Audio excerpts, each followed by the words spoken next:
Bonjour, dans cette vidéo, je vous parle de comment réussir le CESS d'histoire de l'année 2023 qui est axé sur la critique des documents et non pas sur la synthèse. Ça veut dire que vous ne devez pas utiliser les documents pour écrire un long texte qui raconte et répond à la question de recherche, mais vous devez vérifier si les documents par rapport à la question de recherche sont pertinents ou fiables.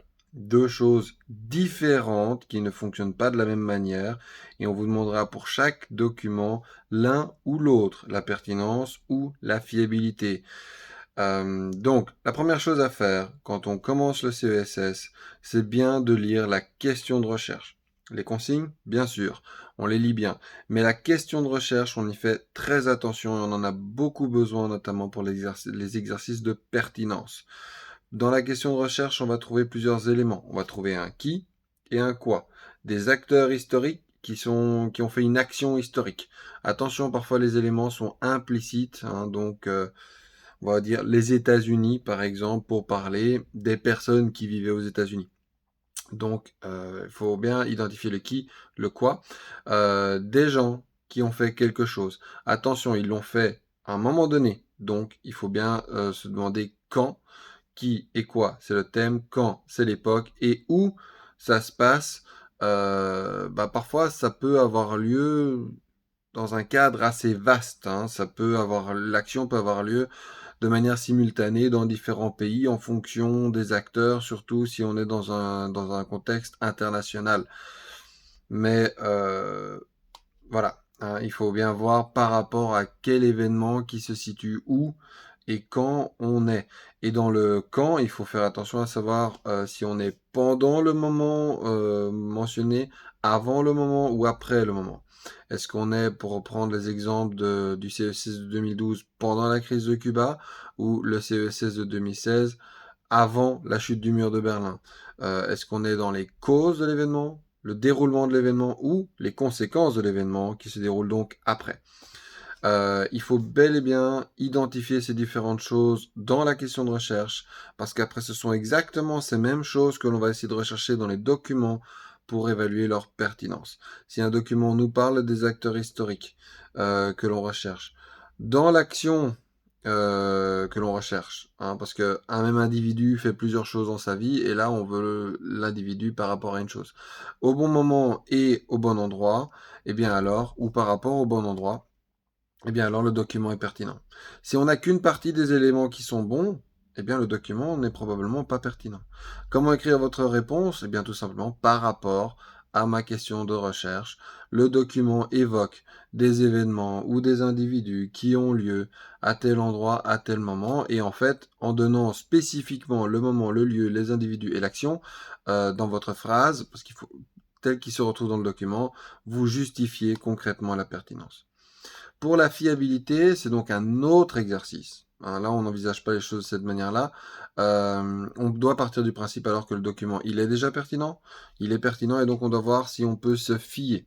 Le but n'est pas d'établir une conclusion pour savoir si le document est à utiliser ou non, mais plutôt de savoir dans quelle mesure on doit prendre des pincettes. Tous les documents sont bons à prendre, certains plus fiables que d'autres, mais c'est pas parce qu'un document n'est pas fiable qu'on ne peut pas l'utiliser. S'il n'est pas fiable, on doit savoir dans quelle mesure il n'est pas fiable pour le compléter avec un autre document qui est fiable, et c'est en confrontant les deux qu'on produit un travail historique qui, lui, est plus fiable que les deux documents qu'on avait consultés.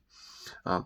Donc, il faut en fait, pour chaque document, faire l'éventail des raisons de se fier et de se méfier sans nécessairement écrire une conclusion sur ce document-là, je le jette ou ce document-là, je le garde. Hein.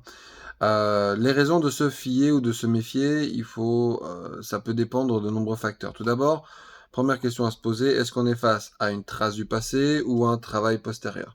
Si c'est une trace du passé, ça veut dire que c'est un document qui date du moment des faits étudiés ou alors qui a été produit par quelqu'un qui vivait au moment des faits étudiés, peut-être a posteriori un souvenir par exemple. Hein. Quand Nikita Khrouchtchev écrit ses mémoires, il écrit ses mémoires à la fin de sa carrière politique, après sa carrière politique, quand il n'est plus le chef de l'Union soviétique, mais il a été un acteur direct de tout ce dont il parle. Donc, ça reste une trace du passé, par exemple. Hein. Euh, Donc ça, c'est pour la trace du passé. Le travail postérieur, c'est si vous avez un historien, un journaliste, quelqu'un qui n'était pas là, qui a fait une enquête, et alors vous êtes face à l'enquête.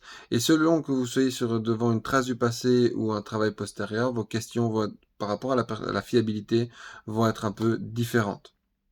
Hein. Donc, il y a toujours différents éléments à considérer, celui de l'auteur et du document. Auteur, document. Alors, un auteur, est-ce qu'il faut savoir, est-ce qu'il est compétent pour parler des faits mentionnés? C'est-à-dire, est-ce qu'au moment des faits, il avait un statut social, par exemple, ou une formation intellectuelle qui lui permettait de bien comprendre les événements? Si c'est un historien, est-ce qu'il a suivi une formation intellectuelle? Est-ce qu'il a juste le bachelier, le master, le doctorat? Est-ce que c'est bel et bien un expert scientifique sur le sujet? Donc ça, c'est par rapport à la compétence de l'auteur. C'est une raison de se fier si l'auteur est compétent. Le fait que l'acteur historique était présent au moment des faits, qu'il est un témoin direct, c'est une raison de se fier aussi. S'il est un témoin indirect, c'est une raison de se méfier. Il n'était pas là. Et alors là, ça ne va jamais concerner que les traces du passé, mais il n'était pas là. Il a appris les choses par l'intermédiaire d'autres individus, des médias, etc. Et donc, il est un peu moins fiable. Ça ne veut pas dire qu'il n'est pas du tout fiable, ça veut dire qu'il est un peu moins fiable que celui qui était là au moment des faits. D'autres éléments qu'on peut considérer par rapport à l'auteur. On a vu la compétence, on a vu s'il était là. Le fait qu'il soit neutre ou partisan. Hein, et ça se voit aussi parfois dans le vocabulaire utilisé dans le document. Donc parfois, il faut citer, il faut jamais oublier les guillemets, des passages du document. Hein. Si l'auteur est partisan, ça veut dire qu'il fait partie d'un parti politique. Ça veut dire qu'au moment des faits, il était d'un côté ou d'un autre par rapport à une action qui était en cours. Est-ce qu'il était pour ou contre telle politique, telle chose qui était faite. On distingue chez les partisans ceux qui sont plutôt modérés, ils vont être un peu plus fiables parce que ce sont des gens qui sont ouverts à la discussion, et les extrémistes, c'est-à-dire ceux qui sont prêts à tuer pour leurs idées. Évidemment, si quelqu'un est prêt à tuer pour ses idées, il est également prêt à mentir. Hein, pour convaincre les autres que ses idées sont bonnes, donc lui il ne veut pas être un témoin ou un auteur fiable. On peut être partisan au moment des faits ou longtemps après les faits. Hein, longtemps après les faits, même en tant qu'historien, on peut se sentir concerné par l'histoire, par le passé, et prendre un parti pris dessus. Si vous êtes face à un auteur qui est complotiste ou négationniste, hein, donc quelqu'un qui voit le mal partout ou qui est prêt à nier les faits, bah, ça c'est une raison de très fortement se méfier de cette personne. Hein. Quelqu'un qui est neutre, c'est quelqu'un qui est objectif, c'est-à-dire quelqu'un qui va pas tout prendre pour lui-même, quelqu'un qui va essayer de décrire les faits tels qu'ils se sont déroulés et en envisageant d'autres points de vue que le sien. Donc ça, c'est une raison de se fier à la personne. Hein. Dans le cadre d'un article scientifique, d'une publication scientifique, quelqu'un est objectif et neutre, notamment quand il utilise des notes en bas de page, parce que alors, ça montre qu'il a lu, surtout s'il le montre et qu'il le met en note en bas de page, d'autres ouvrages qui lui donnent d'autres points de vue, qui lui permettent de dire, voilà, j'ai consulté tous les points de vue sur la question, et ça me permet de raisonner donc de manière neutre et non engagée. Hein. Donc quelqu'un qui est neutre, c'est quelqu'un dont on peut se fier. Donc tout ça, ce sont des choses par rapport aux auteurs. Un dernier élément, c'est si l'auteur est émotif. Alors ça se voit. Si l'auteur est émotif par rapport aux événements, ça va se voir dans les mots qu'il utilise ou dans le dessin qu'il a fait. Des mots, il va parler de ses émotions, ou alors des mots qui sont très forts, qui vont fort dans le superlatif, euh, voilà, qui témoignent donc d'une opinion très tranchée. Ça, c'est une raison de se méfier de quelqu'un. Hein.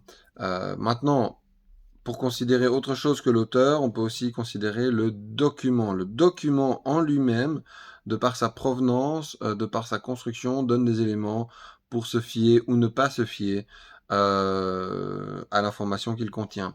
Donc, si vous êtes face à un article d'une revue scientifique ou l'extrait d'un livre scientifique, eh bien ça c'est une raison de se fier. Ça veut dire que le document, avant d'être créé, il est passé par un processus de vérification plutôt long, quand un article est est considéré scientifique quand il a été relu par d'autres scientifiques qui ont validé le contenu avant sa publication. Donc, c'est beaucoup plus fiable, par exemple, qu'un tweet, hein, ou d'un document tel quel, voilà, un post Instagram ou etc. Ça, c'est peu fiable dans la mesure où ça peut être publié de manière instantanée, sans aucune vérification. Ça c'est peu fiable. Plus il y a de vérification, hein, plus il y a l'étape de vérification avant la publication, plus le document est fiable. Donc ça, c'est un argument supplémentaire. Maintenant, alors si vous êtes face à une trace du passé, vous pouvez être donc face à une trace du passé qui date des événements même, hein, un discours, un écrit, une lettre, un télégramme, quelque chose. Voilà. Ça, c'est une raison de se fier. Ça date du moment même. Maintenant, comme je vous avais dit au début de vidéo, ça peut être écrit d'après les souvenirs. Ça ne date pas du moment même. Euh, et alors là, il y a des raisons de s'en méfier parce que tout simplement, le cerveau humain n'accède presque jamais deux fois à un souvenir de la même façon. Un souvenir est chaque fois créé, euh, et chaque fois recréé à chaque fois qu'il est convoqué. Et la manière dont il réapparaît dans le cerveau va dépendre de l'état mental et émotionnel dans lequel on se trouve. Hein, c'est pour ça que les souvenirs changent. Les souvenirs changent. Parfois, certains disparaissent, certains restent. Donc, les souvenirs, bah, c'est toujours à prendre avec des pincettes. C'est une raison de se méfier. Euh, donc un document qui a été fait dans le passé, c'est aussi un document dont on doit interroger la provenance. Est-ce qu'il a été conservé convenablement dans un musée, dans un centre d'archives? Si c'est le cas, c'est une raison de se fier. Si jamais on ne sait pas d'où il vient, quelle est la provenance, quel est le cheminement, eh bien alors on a une raison de se méfier de ce document. Un très vieil article de journal ou une très vieille photo dont on ne sait pas comment elle est arrivée jusqu'à nous, bah, c'est une raison de se méfier. Hein. Par contre, si on dit voilà, telle et telle vieille photo, on l'a retrouvée au centre d'archives de la Bibliothèque nationale de France, eh bien alors c'est une raison de se fier parce que bah, voilà, ça provient d'un centre d'archives. Dans sa forme, un document peut être écrit ou peut être différent. Si vous êtes face à une œuvre d'art, en tant que telle, une œuvre d'art va relayer des émotions, va relayer un point de vue. C'est quelque part une manière d'exprimer sa personnalité, hein, l'œuvre d'art.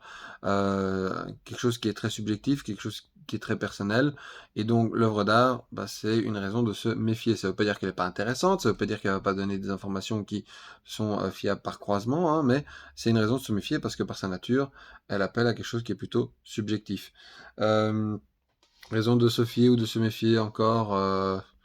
Je crois qu'on a commencé à faire vraiment le tour de la question. Hein. Euh, Dernier élément pour raison de se fier ou de se méfier, bah, par exemple, l'article est écrit a posteriori, mais dans le cadre d'un anniversaire, de l'anniversaire d'une commémoration. Hein. Quand on est dans la commémoration d'un événement, quand on écrit 50 ans ou 100 ans après les faits, bien souvent on essaie de se rappeler des faits d'une certaine manière. Hein. Les commémorations ne sont jamais neutres, elles sont toujours engagées d'un point de vue politique ou émotionnel. Il y a toujours un message qui est fait à passer. Pourquoi est-ce qu'on se rappelle d'un événement? Hein? Et la raison pour laquelle on se rappelle d'un événement va conditionner ce que l'on écrit sur cet événement à ce moment-là, ou ce que l'on dit sur cet événement à ce moment-là. Alors, la fiabilité ou le manque de fiabilité, les raisons de se fier ou de se méfier d'un document, et on terminera là-dessus, peut également faire l'objet d'un croisement de l'information. Si vous avez deux documents qui parlent de la même chose, mais de manière différente, parce que ils sont pas d'accord sur le sujet, ou alors ils présentent différentes choses, bah, c'est une raison de se méfier. Hein. Vous dites, ah bah tel auteur, il a parlé de tel et tel événement, mais tout d'un coup, on voit en fait, en croisant avec un autre auteur, un autre document, qu'il a oublié quelque chose quand même d'essentiel. Alors, soit il l'a fait volontairement, s'il est partisan, c'est probablement le cas, soit il l'a fait par négligence, oubli, etc., parce qu'en fait l'auteur était neutre, mais toujours est-il qu'alors c'est une raison de se méfier du document. Si maintenant vous voyez que deux documents par rapport à un événement racontent exactement la même chose, bah, c'est une raison de se fier. Et ça, c'est se fier ou se méfier des documents en croisant et en comparant les informations. Et pour pouvoir croiser et comparer les informations, eh bien, on revient alors à la pertinence. Hein. Il faut être sûr que les informations parlent exactement la même chose. Qui, quoi, quand, où. faut que ça concorde pour pouvoir confronter les choses. Voilà, c'est tout pour le rappel sur le CESS.